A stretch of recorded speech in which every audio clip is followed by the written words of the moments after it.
Soledad O'Brien weighed in on the use of the word thug on CNN, and she made some interesting points.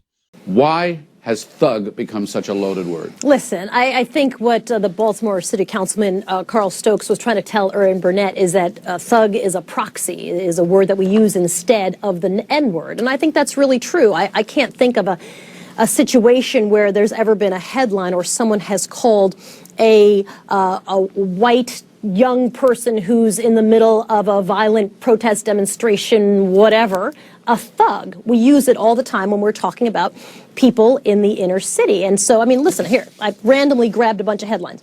San Francisco Giants World Series marred by violence. The word thug doesn't come up at all, by the way, but they're talking about baseball fans marred by shootings and fires and arrests. Ohio State football revelers, mostly white, by the way, this is back in January, screaming in delight, set nearly 90 fires, tear down a goalpost, blah, blah, blah, blah, blah. We never describe them as thugs in that headline. But Soledad, I looked the word up in a bunch of different dictionaries, and no place did I find a racial connection. No, and obviously, right? And the African-American mayor of the city and the African-American president of the United States used the word. Doesn't so if it's the equivalent of the N-word, how does that work? Right, well, doesn't necessarily mean that they don't have a specific agenda and how they're using it. When you talk about journalists, though, I think journalists shouldn't have an agenda. Richard Sherman, who played for the Seattle Seahawks, plays for the Seattle Seahawks, he really said, like, listen, it's the new N-word. And I think that's true. And I think when you examine when the word is used, it's used to describe the actions of people of color, specifically people who are in the inner city.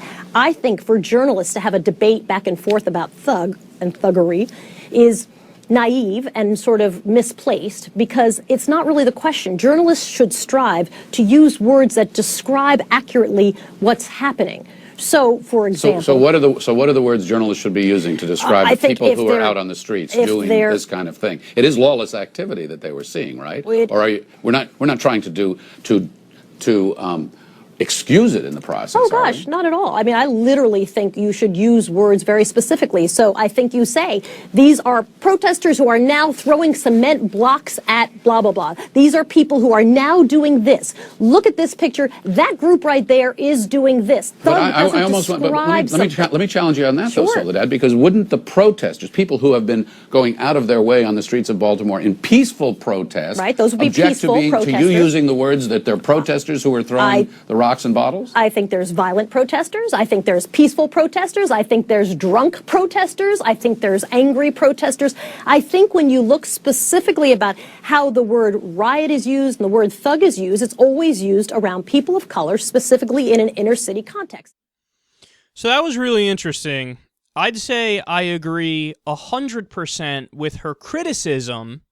So all the things that she explained in detail there about the way the word is used and the problem with it, I think she's dead on with that. But I disagree with her solution, because I hate this game. We do this all the time with all different kinds of terminology. And look, let's face it, our team is to blame the most. Progressives are to blame the most, where we have these semantic arguments and problems with words. Don't say illegal immigrant anymore, or illegal alien, say illegal immigrant. And then illegal immigrant became, say, undocumented immigrant. And then they change it. You know, we're changing the rules of language all the time. So I agree with her criticism, but my answer to it is, why not call the police officers thugs when they do something like what they did to Freddie Gray?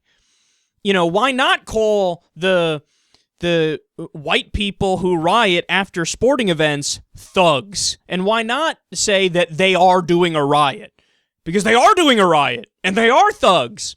See, that's the thing. You can't like take away a word when you don't like how it's used. You just need to use it better. You need to use it in a more accurate way. You need to take the word and apply it across the board in an objective way. So I agree that it is used right now. The word thug is used specifically as a stand-in for the N-word in many respects. And I think that the history of it and the way it's been used in the media kind of proves that. But the answer to that is, people like us should not try to stop other people from saying the word thug. We should also say the word thug in response to them. So when somebody says, as you're guaranteed to hear from some dumbass Republican, you know, Freddie Gray is a thug, look at his arrest record, look at, you know, this is the problem, all those thugs rioting in the streets. Your response to that is, the people who are thugs, first and foremost in that situation, are the police officers who murdered him. And all the police officers who have violently cracked down on that community for years and oppressed them viciously, as has been proven in statistics, those are the real thugs. So if you're concerned about the thuggery, look first at what initiated it. Look at the people who started it. You could say that the black community is just returning the volleys, if you will. So this is what we're supposed to do. And look, the thing is, the reason why I disagree with her solution is that I think a lot of people roll their fucking eyes. I know if I'm rolling my eyes at the idea that we stop saying another word, I know that moderate people in the country and conservative people for sure, even somewhat reasonable conservative people, are going to say, enough with the fucking PC word police. Every time I say something, you're going to say it means something else, and this and that and this and that. So just beat them at their own game and use the word more objectively. Like I said, you are allowed to call rioters rioters, and you are allowed to call thugs thugs. If you use those words objectively, if you call the murderers of Freddie Gray thugs, and if you call white people in other contexts thugs as well, and rioters as well when they do riot and when they are thugs.